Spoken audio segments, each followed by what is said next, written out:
How's it going, everyone, and welcome back to another episode of the F1 2019 Career Mode.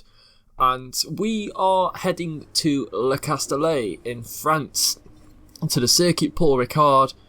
And after a great race out last time in Canada, we picked up points in an intense battle with Pierre Gasly and the Red Bull. We managed to, spoiler alert, beat him for, I think it was 9th place in the end. So 2 points.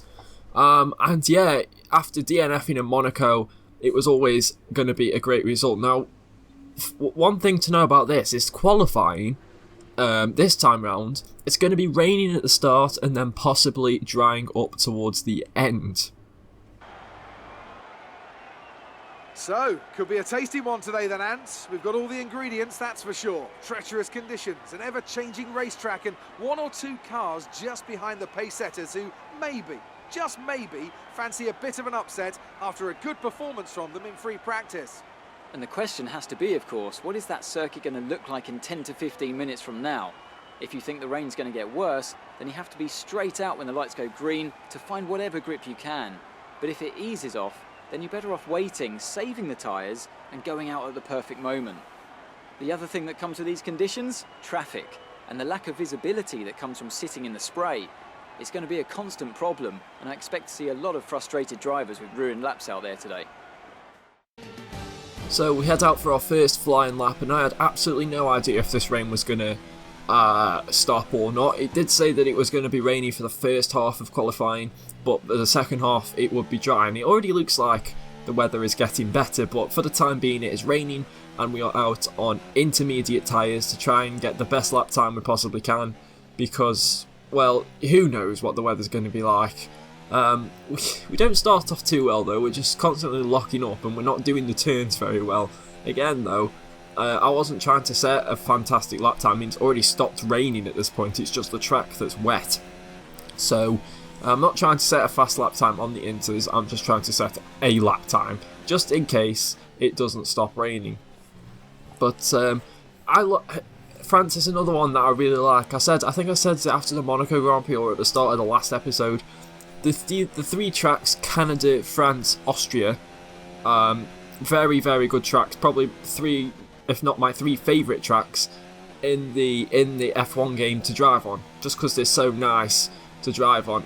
Our first flying lap didn't go too well though on the inters. We ended up in P19, but we come back out and we're in P17, and as you can see, we're already finding loads of time. The track is now dry, we're on the soft tyres, and Devon Butler is currently the fastest man out on track, so that just proves that people are only just going out on dry tyres now to set their lap times. Qualifying has ended.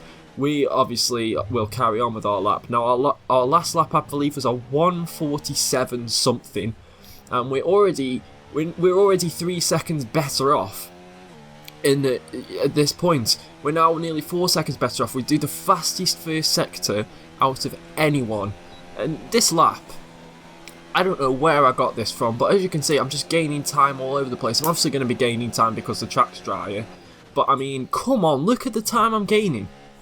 Lance Stroll is now the fastest man on track, and then Kimi Räikkönen. You know, it's just like, it's ridiculous how qualifying can change. Charles Leclerc is now the fastest man on track, however, so sort of normality resumed with the Ferrari being fastest, but look at that, we're now 7 seconds up on our previous time. We take quite a wide line into that turn, but we gain a heap of time coming out of it. Look at that, the seconds are just going down and down and down. We're now 9 seconds better off. Make that 10 seconds better off. We're just gaining time all over the place, and we're gaining it so quickly. We're now up to 11 seconds better off, which means we're already faster than Räikkönen. We're now 12 seconds better off. It's just ridiculous.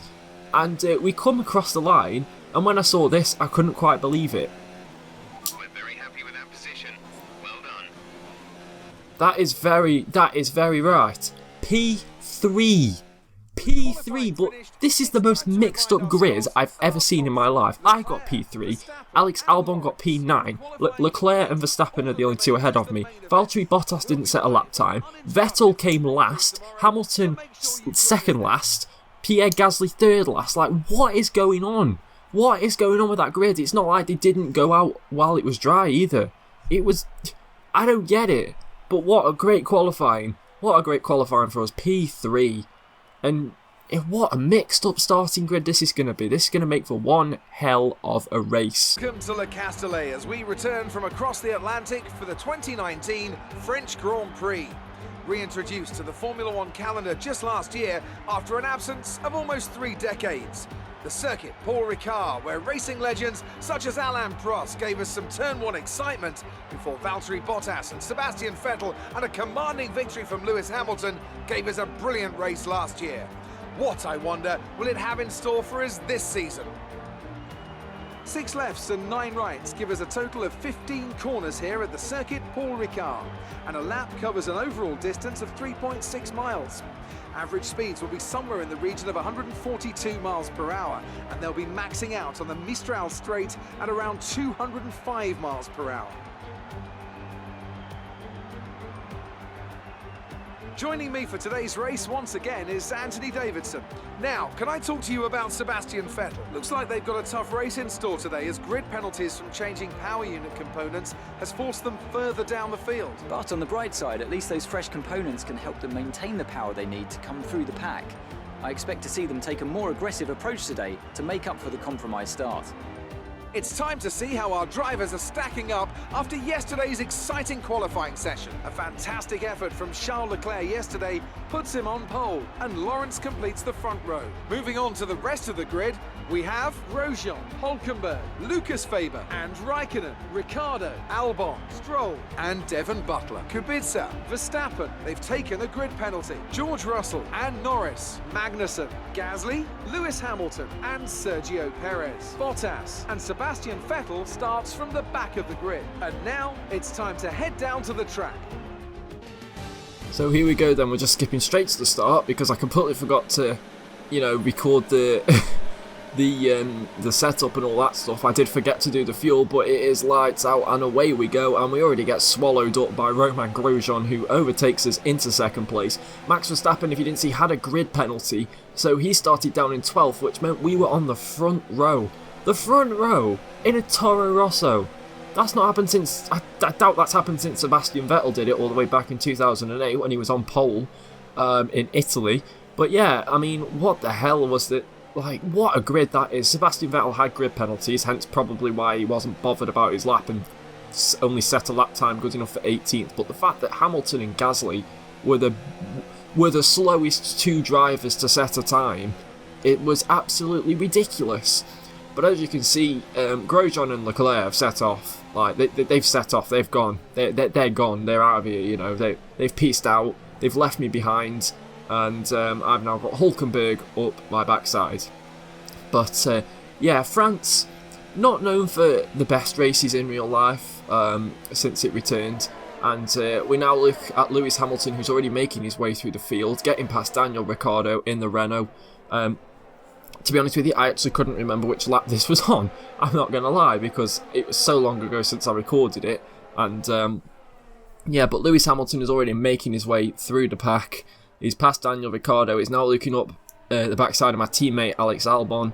And yeah, of course, very quick Mercedes car is always going to get the better of the Toro Rossos and the Renaults. But you can tell how long ago I recorded this, because Luke has still got the old pit entry. But I pit extremely early. I think I pit on lap 3 out of 13. Lap 3.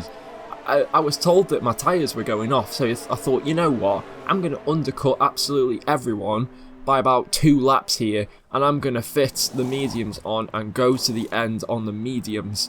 It was lap 3, I'm pretty damn sure it was. Yeah, I mean, I couldn't believe how quickly my soft tyres went off. I was probably following Romain Grosjean for so long that, it just completely destroyed my tyres, but hey, we come out, we're in last place. Vettel's still 19th, so he's struggling to get past anyone. He's just struggling to get past anyone. It was lap 3 I pit on as well, and as you could see there, they weren't that far ahead of me. I mean, like, they were 14 seconds ahead of me there. Sorry for the loss of train of thought there for a second, but as you can see now, we're on lap 5 going into lap 6. So 2 laps later, people have pit, and as you can see, if you look at the top left, I'm ahead of Romain Grosjean. Romain Grosjean had pieced out on the first lap, and now I'm ahead of him. So I have undercut him, undercut everyone massively, apart from Leclerc, who literally has pieced out. I mean, look at how far ahead Charles Leclerc is.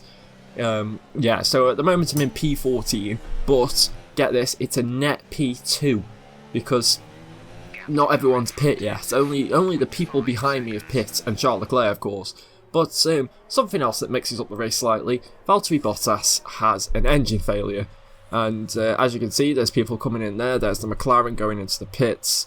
Yeah, I believe the person who just went past him there was Max Verstappen as well, who is definitely on the charge. If you look at the bottom left, the minimap, he is gaining. He's already passed Hülkenberg and Raikkonen. He's now gaining on Romain Grosjean. And look at how far ahead Leclerc is. Let's just look at how far ahead he is. There's absolutely no way in hell that I am catching him. It's just the nature of it. He's 7.5 seconds ahead of me.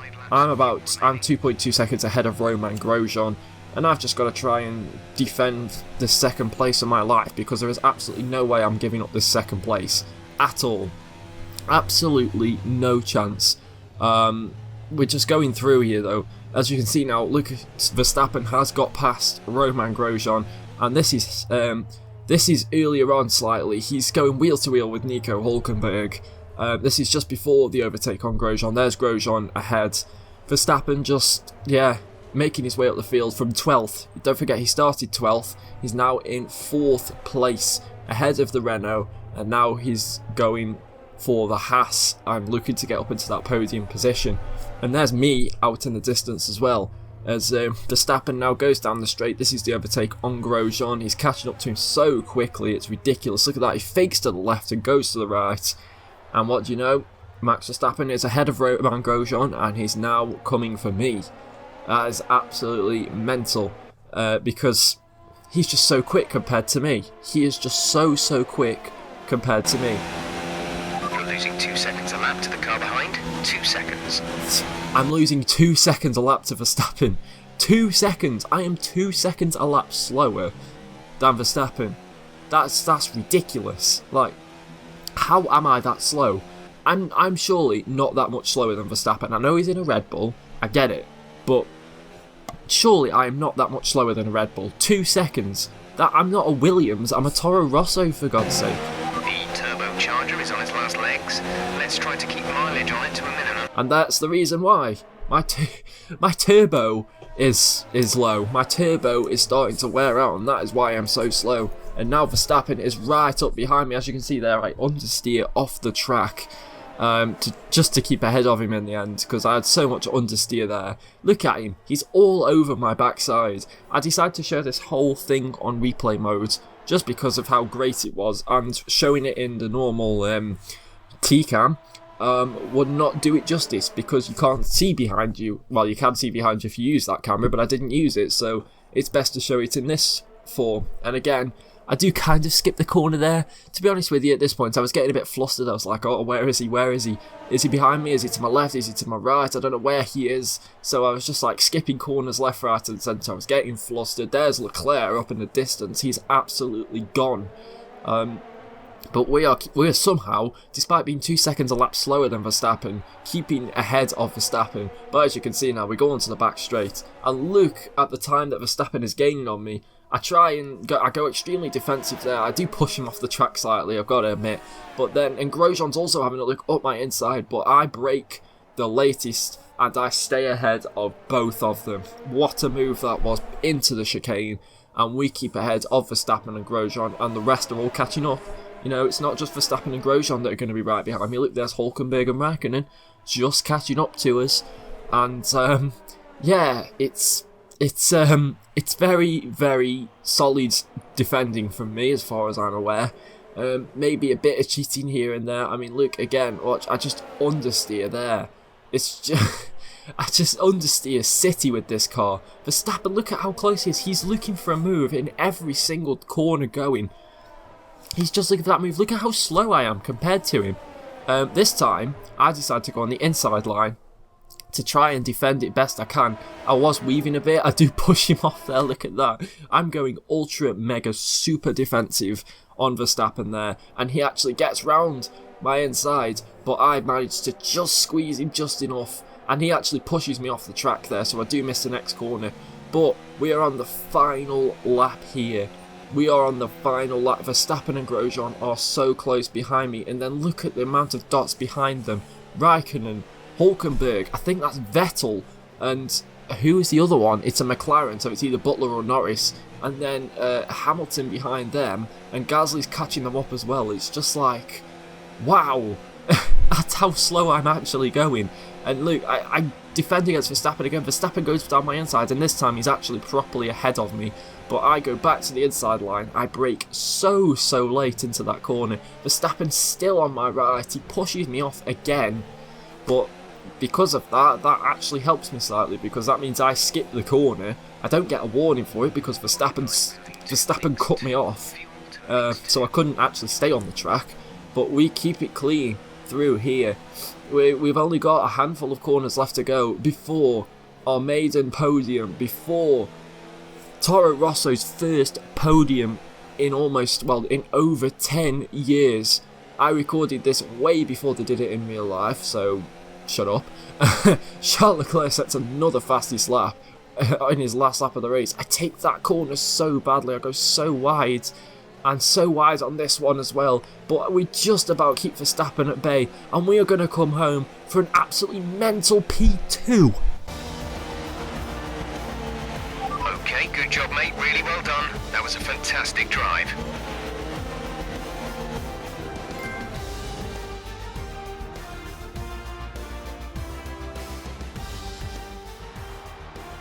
So, another excellent win from Ferrari. Tell me, Ant, how did they manage to achieve this win? Well, I know it's a bit of a boring answer, but the truth is they simply had the best speed package on the day, and a driver who knows how to take advantage of that. It doesn't matter how much time you spend poring over the stats and planning strategies if you can't keep the pace, and our winner today showed they could do both.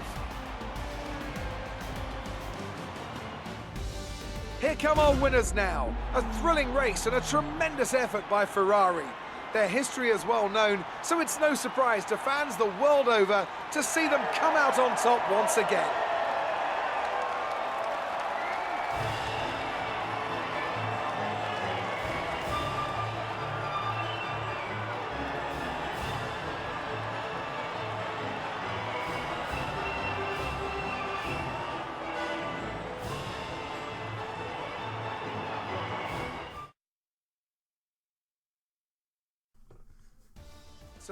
I mean, how good does that feel to be spraying champagne in the face of Charles Leclerc? Nah, I'm joking. But in all seriousness, we've got a podium in a Toro Rosso. We got second place. I mean, starting third, well, second on the grid was weird enough, but we managed to hold it and get that second place on the grid. I mean, I just can't believe it. I can't believe I actually managed to do that. Alex Albon, still no points. I still have all the points for Toro Rosso at the moment. I don't show the standings, by the way, at the end of this, which is stupid of me. I completely forgot to do it. But Alex Albon still yet to score a point. What an insane race. What a crazy race it was. Wasn't the most amazing race for most of it. It was like the last 3 or 4 laps battling with Verstappen that were the best bits of the race for sure. Other than that, it was just about driving and holding the second place without any threat until Verstappen appeared. But yeah, I mean, what a race for us. Just in terms of the fact that we're in a Toro Rosso and we finished second. I mean, second, man, second. I mean, look at how much respect I get from everyone for that. 18 points. That gives me, I think that's 28 points altogether now. It's ridiculous. But now we go into a contract negotiation. I mean, what better time to have a contract negotiation? However, you may notice there, team order, second driver. I'm the first driver right now, but the recommended team order for me is second driver. Okay then. As you can see, the original contract I proposed was absolutely just not on for anyone. I literally just pretty much bumped everything up as much as I could. But the second attempt also failed, so at this point I had to be super just conservative and just be like, okay, I'll finish 10th if you want me to finish 10th. I'm not as good at qualifying, but I'll finish 10th. I'll stay as the second driver. I'll do easy team goals. I did want to be the first driver again, but being the first driver only put the thing back up again, so God knows why. Only 20% quicker pit stops, and that just about gives me a proper contract. And then R&D, the only upgrade we do is one that failed last time. But guys, that is going to end off this video. If you guys enjoyed it, make sure to smash that like button down below. Subscribe if you want to see more of this content. And if you don't want to miss any of it, then make sure to hit that little bell next to the subscribe button. You'll get notified every time that I upload. Guys, until next time, thanks so much for watching, and peace.